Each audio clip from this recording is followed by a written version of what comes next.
نحمده ونستعينه ونستغفره ونستنصره ونعوذ بالله من شرور أنفسنا ومن سيئات أعمالنا من يهده الله فلا مضل له ومن يضلله فلا هادي له ونشهد أن لا إله إلا الله وحده لا شريك له ونشهد أن سيدنا وحبيبنا ومولانا محمدا عبده ورسوله أما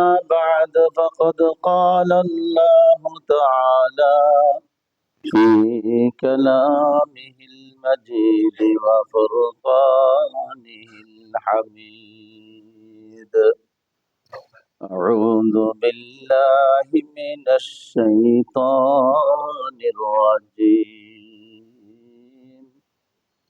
بسم الله الرحمن الرحيم وإنك لعلى خلق عظيم صدق الله العظيم وقال رسول الله صلى الله عليه وسلم من أحب سنتي فقد أحبني ومن أحبني كان معي في الجنة أو كما قال عليه الصلاة والسلام وقال تعالى في شان حبيبه مخبرا وآمرا إن الله وملائكته يصلون على النبي يا أيها الذين آمنوا صلوا عليه وسلموا تسليما اللهم صل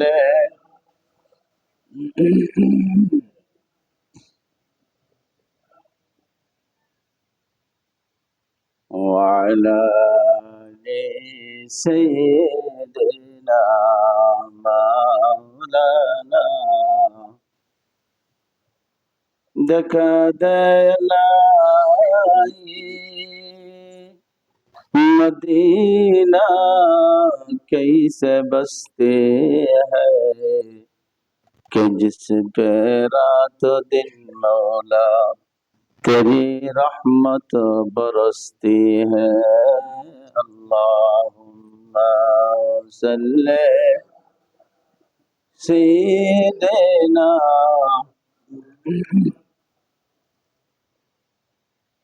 وعلى آل سيدنا مولانا আলহামদুলিল্লাহ আল্লাহ পাকের বহুত বড় মেহেরবানি যে আমরা একটা বরকতের মাসে রহমতের মাসে মাহে শাবানের আজকে দ্বিতীয় জুমায় হাজির হওয়ার মতো আল্লাহ পাক হায়াত দিয়ে বাঁচিয়ে রাখছেন, সুস্থ রাখছেন, ঝামেলা মুক্ত করে দিয়েছেন। আসতে পেরেছি, শরীক হতে পেরেছি, কালিমাতুশ শুকর আদায় করি বলে আলহামদুলিল্লাহ। আল্লাহ পাকের দয়া ছাড়া, রহম ছাড়া, মেহেরবানি ছাড়া মানুষ গুনাহ থেকে বাঁচতে পারে না, নেক আমলও করতে পারে না। আর বন্দার, মুমিনের, মুসলিমের বড় জিম্মাদারি হলো জাহান্নাম থেকে বাঁচা আর জান্নাত অর্জন করা। মাঝখানে একটা জিনিস হলো আল্লাহর সন্তুষ্টির মাধ্যমে, আল্লাহর সন্তুষ্টির মাধ্যমে জাহান্নাম থেকে বাঁচা আর জান্নাত অর্জন করা। জায়গা দুইটা, উদ্দেশ্য দুইটা, আর মানুষও দুই ভাগে ভাগ। যদিও দুনিয়ার ভাষায় খাতায় শতধা দলে আমরা বিভক্ত, সত্যিকার অর্থে ভাগ করলে দুইটা ভাগই হবে। একটা হবে আল্লাহকে মান্যওয়ালাদের দল, আর একটা হলো না মান্যওয়ালাদের দল। এর ভিতরে আরো শত দল থাকতে পারে, কিন্তু মূলত ভাগ দুইটাই। যারা আল্লাহকে মানে তারা মুসলিম মুমিন, তাদের টার্গেট হলো জাহান্নাম থেকে বাঁচবে। কিসের দ্বারা? গুনাহ ছেড়ে দিবে। যত ইবাদত বন্দী করুক, যদি লোকটা গুনাহগার হয়, জাহান্নাম থেকে বাঁচার উপায় খুব মনে রাখতে হবে। আমার টার্গেট দুইটা, একটা হলো জাহান্নাম থেকে আমি বাঁচবো, আরেকটার সাথে সাথে আমি জান্নাত অর্জন করব। জাহান্নাম থেকে বাঁচার জন্য মূল শর্ত হলো ইজতিনাবানিল মাসিয়াত, গুনাহ থেকে বেঁচে থাকা। এর ছাড়া উপায় নেই। জান্নাত পাওয়ার জন্য শর্ত হলো নেক আমল থাকা, কম আর বেশি। নেক আমল ছাড়া জান্নাতে যাওয়া যাবে না। গুনাহ থাকলে জাহান্নাম থেকে বাঁচার উপায় নাই। নেক আমল না থাকলে জান্নাতে যাওয়ার কোনো রাস্তা নেই। এই দুইটা মূল দল, দুইটা মূল দলের দুইটা কাজ আর দুইটা উদ্দেশ্য। কাফেরদের জন্য, বেঈমান যারা আল্লাহকে মানে না, তাদের একটা উদ্দেশ্য, খাও দাও ফুর্তি করো, জীবনটারে কাটায় দাও। আমার ইসলাম বলে, আমার নবী বলে, আমার আল্লাহ বলেন যে বান্দা তোমাকে আসলে এই খাও দাও ফুর্তি করো জীবনটা কাটিয়ে দেওয়ার জন্য পাঠানো হয় নাই, বরং খাও দাওয়ের সাথে তুমি তোমার জীবনটাকে গঠন করো। দুটি কি এক জিনিস? খাও দাও ফুর্তি করো, জীবনটারে কাটায় দাও। আমার ইসলাম বলে খাও দাও ঠিক আছে, তবে জীবনটা কাটিয়ে দেওয়ার জিনিস নয়। অনেক দামি তোমার জীবন, অনেক দামি তোমার হায়াত। এই হায়াতকে কাটিয়ে দেওয়ার জন্য তোমাকে পাঠানো হয় নাই। তোমার এই হায়াতটাকে কাজে লাগায়া জীবনটা গঠন করার জন্য পাঠানো হয়েছে। জীবনটা গঠন করতে হবে, বলে গঠন করলেও কেটে যাবে, আর যদি গঠনের ইচ্ছা না থাকে তবুও কেটে যাবে। এখানে থাকার সুযোগ নাই। আইশো ইশরত কে লিয়ে ইনসান হে, আইশো ইশরত কে লিয়ে ইনসান হে, याद रख तो बंदा है मेहमान ही, याद रख तो बंदा है मेहमान ही। খাও দাও ফুর্তি করো, জীবনটা কাটানোর জন্য তোমাকে পাঠানো হয় নাই। আইসো ইশরত, আনন্দ ফুর্তি করে কাটায় দিবা, এই জন্য নাই। বলে কেন?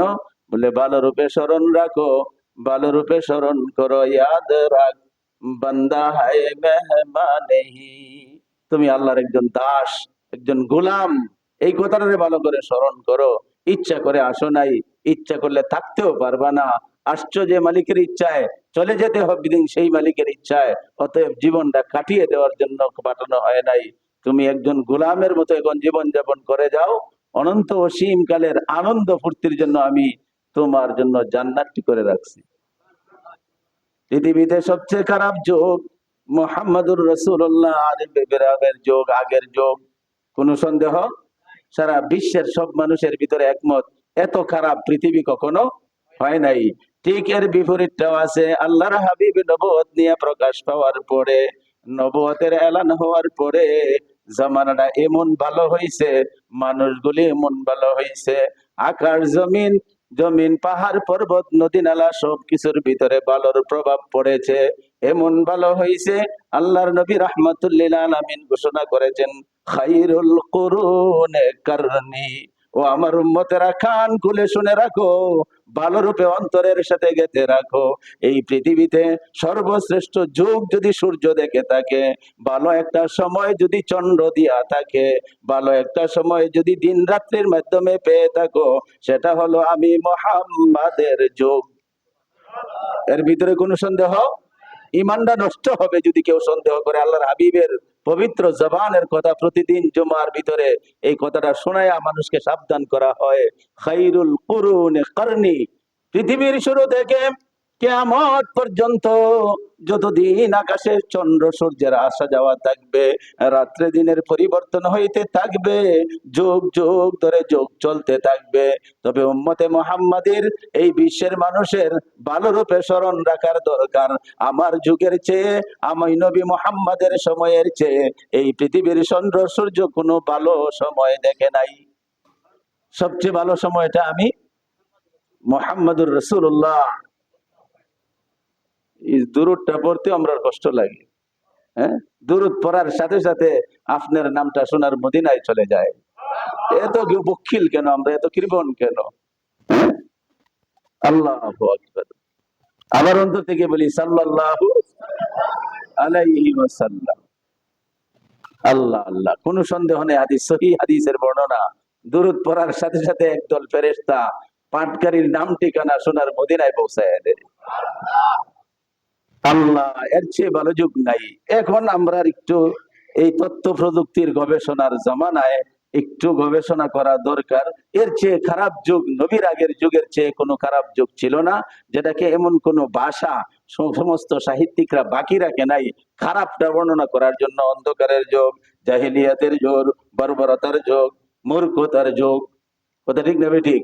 বর্বরতা, অন্ধকার, হ্যাঁ, জাহিলিয়তা যা আছে সব শব্দ লাগানো হয়েছে এই যুগটাকে, যে যুগটা ছিল আমাদের নবীর আবির্ভাবের আগে। বলে তোমরা বাসায় বইলে ফেলাইছো, আমার বাসায় কয়ে দিলাম, আমি মুহাম্মাদের যুগের চেয়ে ভালো কোনো যুগ নাই। চন্দ্র সূর্য বলার অধিকার নাই, সাহস নাই, পাবে না। সবচেয়ে ভালো যুগটা আমি মুহাম্মাদের যুগ। এই পরিবর্তনটা কিভাবে হলো? একজন জ্ঞানী মানুষের জন্য একটু চিন্তা করার। এটা তো বিরাট পরিবর্তন, যে পরিবর্তনের কোনো তুলনা চলে। তোমাদের বাসায় এর চেয়ে খারাপ নাই, আমি নবী মুহাম্মাদের বাসায় আমার যুগের চেয়ে ভালো যুগ নাই।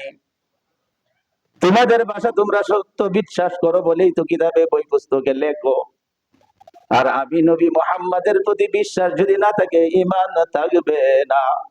আমি বলে দিলাম আমার যুগের চেয়ে ভালো যুগ আর, যার কারণে পৃথিবী স্বীকার করতে বাধ্য। শুধু মুসলমানরা না, এই দুনিয়ার নাস্তিকরা, এই দুনিয়ার বেঈমানরা, খ্রিস্টানরা, ইহুদিরা, বৌদ্ধরা, হিন্দুরা সবাই মিলে একমত, একজন মহামনীষী এই পৃথিবীতে আবির্ভাব হয়েছিলেন, তিনি মুহাম্মাদুর। তাদের ভাষায়, খ্রিস্টানদের ভাষায়, হ্যাঁ, দি 100 শুনছেন না, দি 100 যে লেখা হয়েছে, 100 মহামনীষীর মানুষের নাম আছে বইয়ের ভিতরে। এর ভিতরে 1 নম্বর নামটা শ্রীকৃষ্ণ হরিনামের নয়, হ্যাঁ, শ্রী শ্রী দেব নয়, গৌতম বুদ্ধের নয়, সেই নামটা মুহাম্মাদুর। লেখছস বেড়া তুই একজন খ্রিস্টান, কিন্তু বাধ্য হয়েছে মুহাম্মাদের নাম 1 নম্বরে রাখার জন্য। আলহামদুলিল্লাহ বলেন।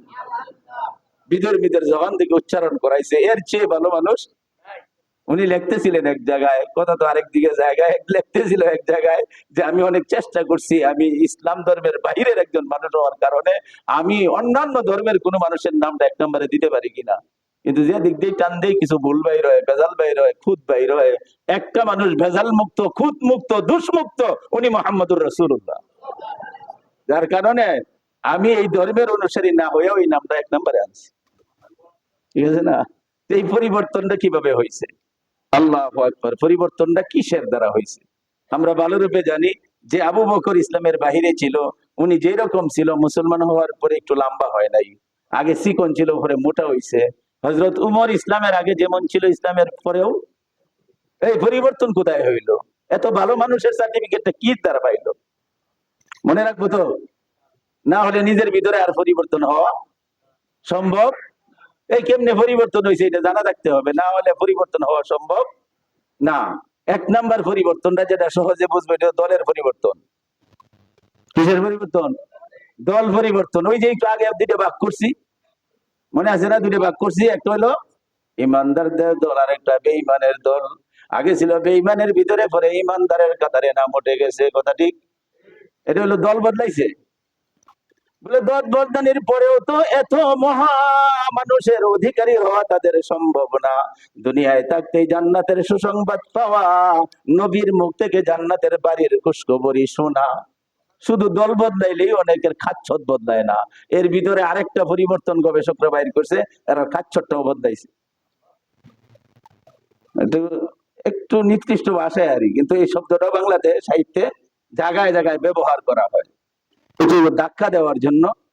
আরেকটু শুদ্ধ ভাষা সুন্দর করে কইলো, তাদের রুচিটা বদলাইছে, তাদের রুচি বদলাইছে, পছন্দটা বদলাইছে। আগে যে পছন্দ ছিল সেই পছন্দে উমরের ভিতরে নাই, আবু বকরের ভিতরে নাই। পছন্দ শব্দটা তো ঠিক আছে, পছন্দ বদলাইছে, রুচি বদলাইছে, রুচি রুচি। মানুষ শারীরিক ভাবে কোনো পরিবর্তন হয় নাই, বংশের দিক থেকেও কোনো পরিবর্তন হয় নাই, ধন সম্পদের দিক থেকেও কোনো পরিবর্তন হয় নাই, শুধু দলটা পরিবর্তন করে তাদের রুচি বদলাইছে। রুচি কি? যে একটু আগেই উমর তরবারি নিয়ে দৌড় মারছে মোহাম্মদকে মারার জন্য, ইসলাম ধর্মের দলটা বদলায়া ইসলামের ভিতরে আবির্ভাবের পরে ঘোষণা করে দিয়েছে, হুজুর আসমানের তলে কোনো ভালোবাসার চেহারা, কোন মায়ার চেহারা যদি থাকে, আপনি নবী মোহাম্মদের চেহারা। বুঝলে গেছে রুচি? ঘটনা কি বাস্তব না বানান্য কথা? হুজুররা বন্দারা ভালো রূপে বুঝো, পরিবর্তন যদি না আনতে পারো, কোনদিন তোমাদের দ্বারা জান্নাত অর্জন, জাহান্নাম থেকে বাঁচা সম্ভব হবে না। রুচি পরিবর্তন করতে হবে। যে উমর দৌড় মারছে তরবারি নিয়ে, মাইরে ফেলাইবো, কাল্লাটা আলাদা করে পুরস্কৃত হবে। নাউজুবিল্লাহি মিন যালিক। একটু পরে আল্লাহর হাবিব বলে, এ উমর, আমারে যদি তোমার সবকিছুর যে আব্বা আম্মার চেয়ে ভালো না বাসো, ইমানদার হওয়া যাবে না, দল পরিবর্তনটা গ্রহণ হবে না। হযরত উমর বলে, হুজুর বাবার চেয়ে, মার চেয়ে, সন্তানের চেয়ে, সবার চেয়ে ভালোবাসি, জানের চেয়ে কেমনে ভালোবাসুম?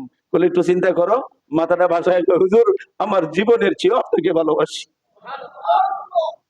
আমার জীবনের চেয়ে আপনাকে ভালোবাসি। পরিবর্তন আনতে হবে, রুচিটা বদলাইতে হবে, রুচি বদলাইতে হবে। আল্লাহু আকবার। আল্লাহর রাসূল বললেন, আমার একটা রুচি আছে। কি রুচি? বলে, আমার রুচি হলো আতরের বড় ভালো লাগে আমার। আল্লাহু আকবার। আল্লাহ বললেন, তোমার আতর ভালো লাগে? তুমি আতর ব্যবহার করতে যাইবে কেন? তোমার শরীরের সমস্ত জিনিসকে আমি আতর বানায় দিলাম। হাদিসে আছে না নাই? হ্যাঁ, রুচি। আল্লাহর রাসূল রুচি আনছেন, এই রুচির সাথে যাদের ভালো রুচি গুলি মিলে গিয়েছে, এমন পরিবর্তন হয়েছে রে, আল্লাহ পাক কুরআন শরীফে বলে, জাহান্নামের পায়ে পাড়ার ভিতরে, জাহান্নামের কিনারার ভিতরে তোমাদের পাও ছিল, আমি আল্লাহ পাক রুচি পরিবর্তনের কারণে এই দুনিয়ার জাহান্নামের মানুষটাকে জান্নাতি বানায়া দিছি। জান্নাতি বানায়া দিছি, আল্লাহর ভাষা। কুনতুম আলা শাফা হুফরাতিম মিনান নার, জাহান্নামের পাদদেশে পাও ছিল, একটা পাও তো গেছিলই, একটা পাও তো গেছিলই। যে লোকটা মোহাম্মদকে মারতে চায় তার ঠিকানা জাহান্নাম ছাড়া আর কোথাও হইতে পারে না। তুমি তো গেছিলা, আমি আল্লাহ পাক মেহেরবানি করে তোমাকে রুচিরে পরিবর্তন করায়া দিয়ে জান্নাতি বানায়া দিলাম। আল্লাহু আকবার। রুচি পরিবর্তন হয়ে গেছে, মোহাম্মদকে মারতে যায়, এখন মোহাম্মদ ছাড়া আর কোনো উপায় দেখে, কোনো রাস্তা দেখে, আরে মোহাম্মদ ছাড়া বাঁচেই না, এমন মনে হয়। হযরত আবু বকর সিদ্দিক রাদিয়াল্লাহু তাআলা আনহু, হযরত উমর ফারুক রাদিয়াল্লাহু তাআলা আনহু, তাদের রুচি, আয় হায়, নামাজ রক্ত হওয়ার আগেই তারা আয়েশা এখানে সামনে হাজির হয়ে যেত। আল্লাহর রাসূল বলতেন, আসমানে দুইজন আমার উকিল আছে, উজির আছে, মন্ত্রী আছে, এটার নাম জিবরাইল আর ইসরাফিল। হ্যাঁ, কেউ বলে মিকাইল। আর দুনিয়াতেও আমার দুইটা মন্ত্রী আছে, একটা আবু বকর, একটা উমর। সর্বদাই পাহাড়ের মতো অটল হয়ে আমার পাশে আছে। সালাম ফিরাইলে দেখি আবু বকর, সালাম ফিরাইলে দেখি উমর। আবু বকর তো ছাড়তেই পারতো না, অনেক সময় কইয়া পাঠাইতেন, যাও যাও যাও। আগে আসতো, আগে বসতো। হ্যাঁ, আমরার ভিতরেও আগে আসার প্রতিযোগিতা আছে, তবে এরকম না, আগে আইসা আগের কাতারে বসতো, পিছনে আইসা ধাক্কায় ঢেলায়া। এটা সাহাবীদের বৈশিষ্ট্য না? একদিন জুমায় বলতেছিলাম, নবীর আদর্শ এটা না। হ্যাঁ, আগে আসো, মনের ভিতরে আগে আর আবেগ নিয়ে আসো, আইলা পিছনে ধাক্কায় ঢেলায়া জুতা দেয়া, আরেকবার মাথার টুপি হালায়া দেয়া, কাটতিরে দেয়া, দুলাবালি জুতার তার মাথায় ফালায়া, এটা না। হযরত উমর, হযরত আবু বকর আগে বসতো। নবীজি নিজের পছন্দের কথা বললেন, আবু বকর কই, হুজুর আমারও একটু পছন্দ আছে। আল্লাহর নবী বলে, বলো তো তোমার পছন্দ? কই, হুজুর আমার পছন্দটা হইলো সর্বদা আপনার মুখের দিকে তাকায় থাকা, আপনাকে দেখতে রেখে, হুজুর এইটার চেয়ে বড় পছন্দের আমার আর কিছু। কিভাবে গেলে আপনার চেহারার দিকে তাকায় থাকুম, এটা আমার রুচি। আর নজরু ইলা ওয়াজহিক, আপনার চেহারার দিকে তাকায় থাকা। আল্লাহু আকবার। আল্লাহ পাক ব্যবস্থা করছেন, মানুষের সাথেও দেখাইছেন। দীর্ঘ 72 ঘন্টা গারে সুরের ভিতরে এক আবু বকর ছাড়া নবীর সাথে কেউ নাই, তাকায় রয়েছে পাগলের মতো আল্লাহর নবীর ওরাতে ঘুম পাড়ায় তাকায় রয়েছে 72 ঘন্টা। আল্লাহ বলে তোর রুচি আমি যা আদায় করে দিলাম, দেখ কিভাবে দেখতে চাস নবীকে। হিজরতের রাত্রের ঘটনা শুনছেন? হিজরতের আগেই আল্লাহ রসুল বলতেছিলেন অবস্থা মনে হয় ভালো হয়, হিজরতের আদেশ আসতে পারে। আবু বকর বলে আসবা হুজুর, হিজরত একা করবেন না, কোনো সাথীর দরকার। আল্লাহু আকবার। অনেক সাহাবারা অনুমতি চাইছে হিজরতের, নবীর আগেই তারা হিজরত করে চলে গেছে। আবু বকরও আসে, নবীর চেহারার দিকে তাকায় দেখে নবী কিছু বলে কিনা, অনুমতি দেয় নাই। আল্লাহু আকবার। একদিন বললেন মনে হয় হিজরতের সঙ্গী তুমিই হও, হিজরতের সাথী। গভীর রজনীতে দরজায় নক করতে দেরি, দরজা খুলতে দেরি না, জোরে বলেন সুবহানাল্লাহ। আল্লাহর নবী ডাক দিয়া বলে সব মানুষ ঘুমের ভিতরে বিভোর, মানুষ তো দূরের কথা কোনো পশু পাখিও তো জাগ্রত নয়। ওরে আবু বকর, নক করতে দেরি নাই তোমার, খুলতে দেরি নাই, ঘটনা কি? বলে হুজুর যেদিন বলে দিয়েছিলেন হিজরতের সাথে আমি হব, সেদিন থেকে আমি আবু বকরের ফিট বিছনায় লাগে নাই, বিছনায় লাগে নাই, নবী বিছনায় লাগে নাই, দরজায় দাঁড়ায় দেখি হালাম দিয়ে নক করতে দেরি হবে আমার, খুলতে যেন দেরি না হয়। সাথে সাথে রাজি হয়ে বাইরে হয়ে গেছে। বলে হুজুর শুধু আমি রেডি না, ওই যে দেখেন একটা প্রাণী বাহন রেডি করে রাখছি, ওই দিন থেকে বাহনটা এখানে বান্দা, হিজরতের কাজেই ব্যবহার করবো, অন্য কোনো কাজও করি নাই। আল্লাহু আকবার। গাড়ে চড়ে উঠতে যাচ্ছেন, নবীজির পায়ের বিভিন্ন অংশ ফাইটে গেছে। আবু বকর হুজুর আপনি এই পাহাড়ের উপরে উঠতে পারবেন না। বলে কি করব? বলে হুজুর আমার কাঁধে চড়ে, আমার কাঁধে চড়েন। জলজন্ত একটা মানুষ আর একটা বুড়া মানুষকে যেভাবে নবীজি হিজরত করছেন, আবু বকর হিজরতের সাথী ছিল। কষ্ট যতটুকু আবু বকরের হয়েছে নবীরও হয়েছে, কিন্তু এরপরে বলে হুজুর আমার কাঁধে চড়েন। আল্লাহ পাকের বিধান, আল্লাহ পাক ডাক দিয়ে বলে আবু বকর তুই নবীরে দেখতে ভালোবাসস, যা গোরা কিয়ামত পর্যন্ত সমস্ত জিন্দেগীর নবুয়তি আমি তোর গারে উঠায়া দিলাম, তোর গারে দিলাম, লো গারে লো লো লয়ে যা। নবীকে দেখতে চাস, এটা তোর পছন্দ, তোর রুচি। আল্লাহু আকবার, আল্লাহু আকবার। কাঁধে করে নিয়ে উঠছেন। ঘটনা অনেক লম্বা। আল্লাহু আকবার। করতে যাওয়ার পরে আবু বকর ঢুকে নবীজি পা বাড়ায়, আবু বকর বলে হুজুর লাগবেন না, পুরাতন গর্ত, বিষাক্ত প্রাণী থাকতে পারে, সাপ বিচ্ছু থাকতে পারে। বলে তুমি? বলে আমি গিয়ে এটার ব্যবস্থা করি, বাউ করি। হাইরে হাতে যাইরে জুইরে কোনো ঝাড়ু তো নাই, গাছের ডাল ডুল কিছু ভাঙ্গে যাইরে জুইরে পরিষ্কার করিয়া বিভিন্ন গর্তগুলো আছে, কিতাবের ভিতরে লেখছে প্রথম নিজের পাগড়ি, এরপরে নিজের জামা চিরে চিরে গর্তের মুখ বন্ধ করছে। আল্লাহর নবীকে ডাকে আসুন ইয়া রাসূলুল্লাহ আসুন। আল্লাহর নবী বলেন বলে এগুলা কি? বলে গর্ত ছিল, বিষাক্ত প্রাণী আসতে পারে। বলে পাউজে একটা গর্তের দিকে বাড়ায় রাখছে। বলে হুজুর কাপড় শেষ, একটা গর্ত পাউ দিয়ে আটকায় রাখছি। হুজুর আসেন। বলে পাউ দিয়ে আটকাইছো, বলে এখান দিয়ে তো বিষাক্ত প্রাণী আসতে পারে, যদি কোনো প্রাণী দংশন করে সেই পাউটা হবে আমি আবু বকরের পাউ, আপনাকে দেখতে দিব না হুজুর, আপনাকে কষ্ট দিতে দিব না। আবু বকর, হ্যাঁ রসুল বলে ভালোবাসাটা কি? কয় আপনার চেহারার দিকে তাকায় তাকায় আল্লাহ রসুল উপরের উপরে পরিশ্রান্ত নবী ঘুমাইতেছে, আর আবু বকর মন ভরে দেখতেছে। আল্লাহ বলে দেখ, এই দেখার ভিতরে আমি আর তুই ছাড়া কেউ নাই, আর কেউ নাই পৃথিবীর, দেখ ভালো করে দেখ, মহব্বত পছন্দ রুচি বদলাও, রুচি বদলাও। আল্লাহর হাবিব বলে আবু বকর আরেকটা রুচির কথা বলেন, মন খুশি করে দিছেন। ইনফাকু ফি সাবিলিল্লাহ ফি রিজাইক, আল্লাহর রাস্তায় দান করা আপনার সন্তুষ্টির জন্য। আল্লাহু আকবার। আল্লাহর রাস্তায় আল্লাহর সন্তুষ্টি, আপনার সন্তুষ্টির জন্য দান করা হুজুর, এই যে আমার কাছে ভালো লাগে। প্রমাণও দেখাইছে, যুদ্ধের কালেকশন চলতেছে।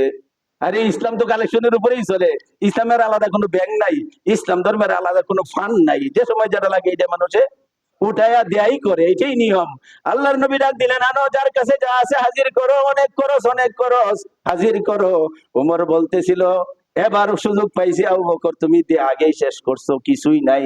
আজকে আমি মনে মনে সিদ্ধান্ত নিয়েছি, আমার সম্পদের অর্ধেকটা ভাগ করে অর্ধেক রেখে যাব দুনিয়ার জন্য, আর অর্ধেকটাই যুদ্ধের খরচ হিসাবে দান করব। সুবহানাল্লাহ। আবু বকর তুমি নিবা কি? তা আছেই তোমার ঘরে কি? দানের সিরিয়াল চলতেছে। আল্লাহু আকবার, আল্লাহু আকবার। অনেক পিছনে আইছে, দেরিতে আইছে আবু বকর। হ্যাঁ, এটা ফুটলা মাথার মধ্যে একটা বস্তা, মনে করেন এক বস্তা, ছোট 25 কেজির বস্তা। আবু বকরে ডাক দে, এই আবু বকর কই? সবাই দিল, আপনিও কিছু দেন। বলে হুজুর আনলাম। বলে কি আনছেন? বলে যে আমার ঘরে ছিল সব নিয়ে আসছি।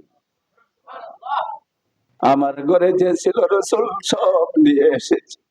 ব্যাখ্যাকারীরা কিতাবের ভিতরে ব্যাখ্যা করছে, ঘরের ভিতরে দেখে দেখে যা ছিল সব বস্তায় ঢুকাইছে। ইটের নাই, ইটের নয়, পাথরের একটা দেয়াল, পাথরের, এত সুন্দর সমান ইট না। যারা বহুদিন আগে গেছেন, 2000-এর আগে যারা মক্কা মদিনায় গেছেন, অনেক বাড়ি ঘর আগের নমুনায় কিছু ছিল। আল্লাহর নবীর ঘরখানাও ছিল কোন সাইজের ইট নয়, বড় বড় পাথরগুলি সিমেন্টে লাগায় আওয়াল বানায় দিছে। আবু বকর ঘুরায় ঘুরায় সবটা দেখলো, ঘরে কিছু নাই। একটা ছিদ্রের ভিতরে পাইছে একটা সুই, পাইছে একটা সিলাইয়ের সুতার গইচা, লাস্টে সুই এবং সুতাও সালাতে ঢুকাইছে। আল্লাহর নবীর কাছে বলতেছিলেন, রে আবু বকর, তোমার কাছে আর কি আছে? বলে হুজুর কিছুই না, সুইটা ছিল, সুতার গুইটাটা ছিল, তাও তো আমি সালার ভিতরে ঢুকাইছি। আল্লাহর রাসূলের চোখে পানি আসছে, বলে হে আবু বকর, ঘরের জন্য কিছু রাখলা না? বলে হুজুর ঘরটা তো খালি রাখি নাই। বলে কথা তো দুই রকম হয়ে গেল, স্বপ্ন নিয়ে আসছো, আবার ঘর খালি রাখো নাই, কথা তো মিল হইল না, উল্টা বিপরীত কথা হয়ে গেল। বলে হুজুর বিপরীত কথা আমি আবু বকর বলি নাই, ঘরে কিছুই নাই, এরপরে সব রেখে আসছি। বলে এটা কেমন কথা? বলে আমি আমার ঘরের ভিতরে আমার আল্লাহ আল্লাহর রাসূলকে রেখে এসেছি।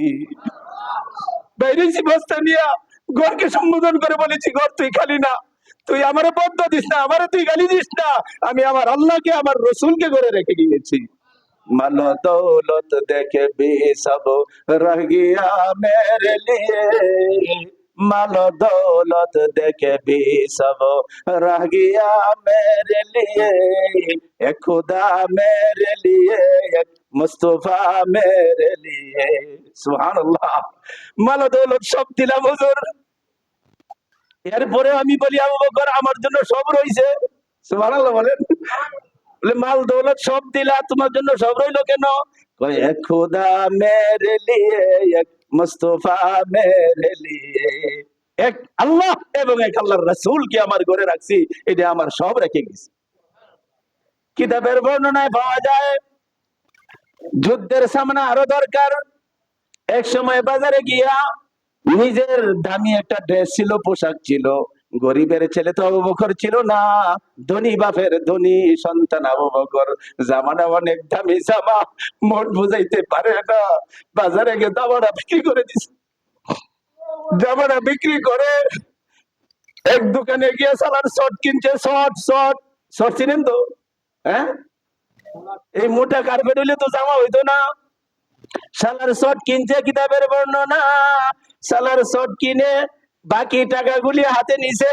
দর্জির দোকানে যায় নাই, পয়সা লাগবে, এখান থেকে নিজে রাস্তায় ফালায়া নিজের শরীরের মাপে শর্টের জামা বানাইছে। খেজুরের ছাল দিয়া আর খেজুর কাটা দিয়া ওই জামা সেলাই করা মসজিদে হাজির হয়ে গেছে। রাসূল করিম সাল্লাল্লাহু আলাইহি ওয়াসাল্লাম মসজিদেই ছিলেন। হযরত জিবরাইল সালাম দিল, জিবরাইলের দিকে তাকাইলো, আশ্চর্য হয়ে বলল, ইয়া জিবরাইল, ইয়া সাইয়্যিদুল মালায়েকা, তুমি এরকম কি ড্রেস পরেছো? বলে হুজুর কেমন পরলাম? বলে তোমার গায়ে তো কোনোদিন এইরকম ড্রেস দেখি নাই, সালার সায়ের শর্ট কেন গায়ে? বলে হে রাব্বুল্লাহ, হে রাসূলুল্লাহ, হে হাবিবাল্লাহ, আমাকে প্রশ্ন করার আগে আপনি আবার আবু বকরের দিকে তাকান। আবু বকরের দিকে তাকান, আমাকে প্রশ্ন করার আগে আবু বকরের দিকে তাকান। আল্লাহর নবী তাকায় দেখলো আবু বকর আসতেছে, মজলিসের কাছাকাছি হাজির, তার গায়ে সালার শর্ট। জুড়ে বলেন সুবহানাল্লাহ। সালার শর্টের জামা, শর্টের জামা দেখে জিবরাইল এবার বলা শুরু করলো, ইয়া রাসূলুল্লাহ, ইয়া হাবিবাল্লাহ, এবার শুনুন। আবু বকরের গায়ে সালের শর্টের জামা। আল্লাহ পাক ডাক দিয়া বলে, ও আমার জিবরাইল, ওরে সমস্ত ফেরেশতাদের সর্দার, তাড়াতাড়ি করো, তাড়াতাড়ি করো, তুমি সকলে মিলে সকল আসমানের ফেরেশতাদেরকে নিয়া তুমি নিজে সালার শর্টের জামা পরো, সমস্ত ফেরেশতাদেরকে একবারের জন্য হলেও সালার শর্টের জামা পরাও। শালার সোটের জামা, হে রাসূলুল্লাহ ইয়া হাবিবাল্লাহ, আমি শুধু জিবরাইল নই, আসমানের সকল ফেরেশতাদের গায়ে আজকের এই মুহূর্তে শালার সোটের জামা, শুধু আবু বকরের সম্মানার্থে। যে আবু বকর আল্লাহর জন্য, আল্লাহ রাসূলের জন্য সালার সোট পড়তে পারে, সেই আবু বকর সম্মান পাওয়ার উপযুক্ত না। সারা পৃথিবীর ফেরেশতারা জোড়া দিলে আবু বকরের একটা পায়ের সমান হবে না। আবু বকরের জন্য ফেরেশতা বানাইছে, ফেরেশতাদের জন্য আবু বকরের তুলনা দিবেন কেমনে? আবু বকর যদি সালার সোট পড়তে পারে, তোমরা কিসের, তোমরা কই থেকে আইছো? সোট পড়ো। শুধু তা নয়, তা নয়, আবু বকরকে জানিয়ে দেন আসমান জমিনের মালিক আল্লাহ রাব্বুল আলামিন আবু বকরকে সালাম দিয়েছে। আবু বকর সালাম দিছে এই দুনিয়ায় থাকতেই। বান্দা, রুচিটা বদলাও, রুচি বদলাও, আমল পরিবর্তন আসবে। পছন্দটা বদলাও, নিজের হবি, নিজের টার্গেটকে পরিবর্তন করো। যে পরিবর্তন হযরতে সাহাবায়ে কেরাম করেছে, ছিল জাহান্নামের পাদদেশে, জাহান্নামের সিলমারা এই মানুষগুলি রুচি পরিবর্তনের কারণে হয়ে গেছে রাদিয়াল্লাহু তাআলা ওয়া রাদুয়ান। আল্লাহু আকবার। আল্লাহ পাক জিবরাইল বলে দিয়েছে, বন্ধুরে জিগায়ও আবু বকর এত কষ্ট পায়া আমি আল্লাহর উপরে রাজি কিনা। সুবহানাল্লাহ কইতে মনে চায় না মিয়া? জিন্দেগিটা শেষ করা লাগবে আল্লাহর সন্তুষ্টির জন্য। আর আল্লাহ পাক আপনি আমার মতো একটা মানুষের রুচি পরিবর্তনের করার কারণে বন্ধুর দ্বারা জানতে চায়, আবু বকরকে জিজ্ঞাসা করো সে তার এই অবস্থার উপরে এবং আমার ফয়সালার উপরে সে রাজি আছে কিনা। জুড়ে বলেন সুবহানাল্লাহ। আবু বকর এই কথা শুনিয়া জোরজোরায় চোখের পানি ছেড়ে দিছে, হুজুর আমার তো কোনো রাজি না, আমার আল্লাহ আল্লাহর রাসূল যে পথে রাজি, আমি আবু বকর সেই পথে রাজি। আমি চাই আল্লাহ আল্লাহ রাসূলের সন্তুষ্টি। ইনফাকু মালি ফি সাবিলিল্লাহি ফি রিজাইক, আল্লাহর রাস্তায় আল্লাহর সন্তুষ্টি, আপনার রাসূলের সন্তুষ্টির জন্য দান করা, এটা আমার কাছে সবই জিনিস। দান এমন ভাবে করে দিয়েছে, আল্লাহু আকবার। আর ইসলাম কিয়ামত পর্যন্ত, আগেই বলছি, ইসলামের তো আলাদা কোনো ব্যাংক নাই, হ্যাঁ আছে। ইসলামের জিনিসগুলি, অনুষ্ঠানগুলি, মাহফিলগুলি এইভাবেই চলে। ইসলামের কাজগুলি যে সময় যেটা লাগে বাস ছায়া নেও। ইমানদার বান্দারা রেডি, আমরা প্রস্তুত আছি না? ইনশাল্লাহ করতে পারবো তো? একটু কষ্ট দিব, মাথা বেলারা দিচ্ছেন কেউ, একটু কষ্ট করবেন। আমরা তো মাহফিলটা করা লাগবে। সবে বরাতে মাদ্রাসার ছেলেদের এই কোরআনের সম্মান মানে আল্লাহর সম্মান। আলহামদুলিল্লাহ বলেন। হাফেজ ছাত্রদেরকে পাগড়ি দিবেন, এটা কি এই হাফেজ ছাত্রদের সম্মান? সাথে সাথে সম্মানটা পাবে কে? আল্লাহ রাব্বুল আলামিন খুশি হয়ে যাবে, আমার কালামের ইজ্জত দিছে, আমার কালামের সম্মান দিছে। এই হিসাবে আমরা, হ্যাঁ, সুন্নত বলা যায় আনুষ্ঠানিক ভাবে ইসলামের কথাবার্তার পরে তাবারুক হয়। সবে বরাত কেন্দ্রিক নয়, আল্লাহর হস্তে মাফ করবেন, আমরা গত জুমায় বলেছি যেভাবে সবে বরাত নিষিদ্ধ সেটা আমরা করি না, যেটা করি এটা শরীয়তে নিষিদ্ধ, নিষিদ্ধ না। অতএব মাহফিলটা হওয়া দরকার। আল্লাহ পাকের মেহেরবানি, বেশ কিছু ভাইরা প্রথম দিনে ইশারা দিছিলেন। এক ভাই 10,000, আরেক ভাই প্রায় 15,000 টাকার কাছাকাছি, যিনি ড্রেস আর এই পাগড়ি টাগড়ির জন্য ব্যবস্থা নিছেন। হ্যাঁ, আরো কিছু ভাইরা 5,000 টাকা করে কেউ রিসিট কাটাইয়া দিচ্ছেন, কেউ বলে রাখছেন হুজুর আমিও দিব। একটা ভাই একটু হাতটা তুলেন যে হুজুর আমিও 5,000 টাকা দিব। আল্লাহর সম্মানের জন্য, আল্লাহর কোরআনের, কোরআন ওয়ালাদের সম্মানের জন্য একটা ভাই একটু হাতটা তোলেন। একজন একটু স্বীকার করেন। আমি তো জোর করে বাসায় গেলে পরে, হ্যাঁ, গেছি 1-2টা বাসাত, তারা 2 থেকে দেখাইতে দেখাইতে ফাঁস করে আনছি। আপনারা যদি বাসায় যাই আমারে কেমনে বাইর করবেন? আমি তো ফাঁসের অঙ্ক বসায় দিব। আপনার রাজাসটাকে একজনে বলেন একটু, যারা এরকম দেওয়ার আছে, কমিটির মুরব্বীরা আছেন, মহল্লাবাসীরা আছেন, একটা মানুষ তুলেন একটু হাতটা, হুজুর আমি 5,000 টাকা দিব সবার খরচের জন্য। রাতটা বড় বরকতের, সবে বরাতের রাত। বাইতুল মুকাররমের হুজুর আসবে, গোপালগঞ্জের মাওলানা মাহবুবুল্লাহ জামাল হিসাব আসবেন, হ্যাঁ, ওনারা নিয়ে সবার জন্য দোয়া করব। আশা করি আমাদের ভাগ্যের পরিবর্তন হইতে রুচিটাও একটু বদলাই। এই ভাই দিছিল কত জমায় 2,000 টাকা, বলছি আপনারা তো 5,000 টাকার সিলিয়ারে রাখছি। আলহামদুলিল্লাহ বলেন। হ্যাঁ, যেহেতু বাসপুরা হয়ে গেছে, এটা ছেড়ে দিলাম। সবাই বলেন আল্লাহ পাক আমাদের সকলের দানগুলি কবুল করুক। ইচ্ছা করে বলেন, পাঁচের অঙ্ক শেষ, পুরা হয়ে গেছে তো। ইচ্ছা করে বলেন হুজুর আমি এত টাকা দিব মাহফিলের জন্য, ইসলামের জন্য হবে, কোরআনের জন্য হবে। নিজের ইচ্ছা করে বলেন এক ভাই, ইচ্ছা করে বলেন, অঙ্কটা তো ছেড়ে দিলাম। আপনার সামর্থ্যে যতটুকু আসে ততটুকুই দেন। একজন মানুষ তোলেন, একজন মানুষ বলেন নাই মসজিদের ভিতরে কেউ। আমরা একটু দোয়া করি, আল্লাহ তুমি আমাদের মনটা রুচিটারে বদলায় দাও।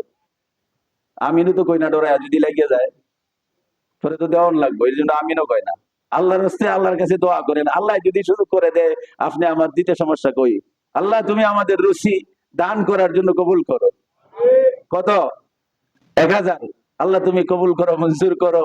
আল্লাহ দুনিয়া আখিরাতের কল্যাণ নসিব করো। এক ভাই 1000, আরেক ভাই একটু তুলেন, একটা একটু তুলেন। আমরা মাহফিলটা করবো, 1 লাখ টাকার উপরে খরচ হয়ে যায় এই ছাত্রদের উস্তাদের। আরেক ভাই 1000, আরেক ভাই একটু তাড়াতাড়ি, একটু পরে আমরা ইনশাল্লাহ আরেক ভাই 3 জন একটু নামটা লিখলে ভালো ছিল হুজুর। হ্যাঁ, একটু ভাই, একটু কষ্ট দিতেছি আপনাদেরকে।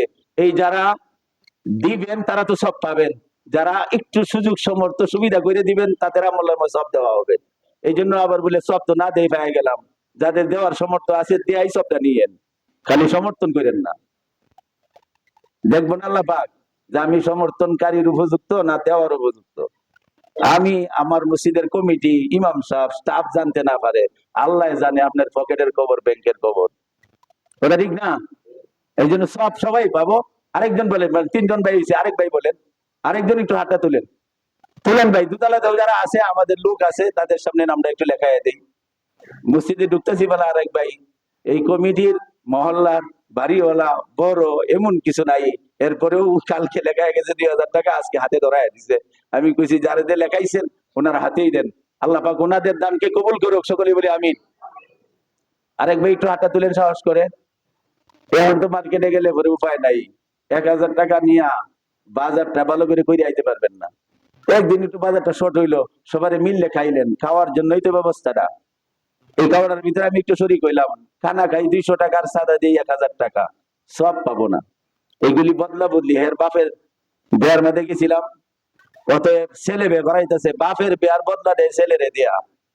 হ্যাঁ, 200 টাকা খায় 5000 টাকা দিয়ে আসে, কথা ঠিক নেবে ঠিক। পরে কয় যে আমি কেমনে 5000 টাকার কম দেই, সব হইব সব। এইখানে নিজেরা খাবো, বাহিরের কোনো মানুষ নেই, আমরাই করব, আমরাই খাবো। আমরা একটু ব্যবস্থা করে নিলাম। ভাই বরকতের জন্য আরেকজন ভাই হাত তুলেন একটু, আরেক ভাই হাত তুলেন একটু, একটু সাহস করেন। আল্লাহ তুমি বরকত দান করো, আল্লাহ তুমি আমাদের দিলের রুচিদের বদলায় দাও, দান করার তৌফিক দান করো।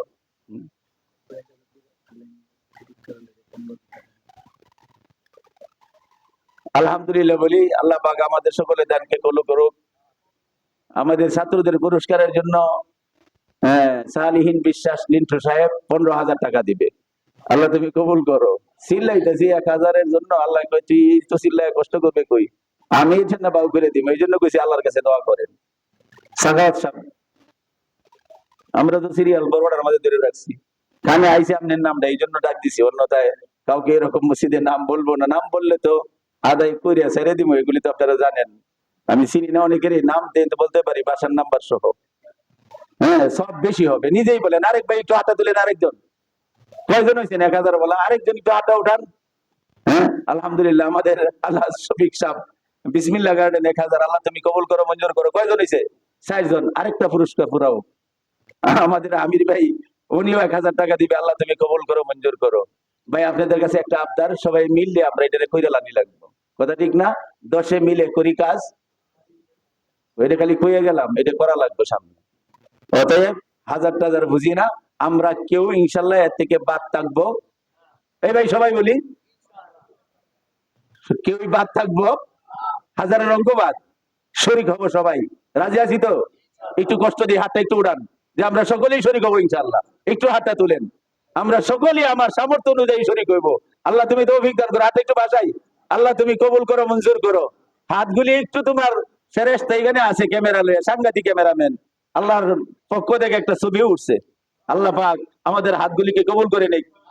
হ্যাঁ, এই ছবিটা উঠছে, অনেক জায়গায় জীবনে হাত উঠাইছি, এইগুলি আসমানের উপরে যাইতো না। আজকের ফেরেশতাদের ছবিটা সামনে আশা করি একদিন আসবে। এই কথা বলে না কেন? আসবে না? আসবেই, আসবে না? আসবেই, আসবেই, আসবেই, আসবেই।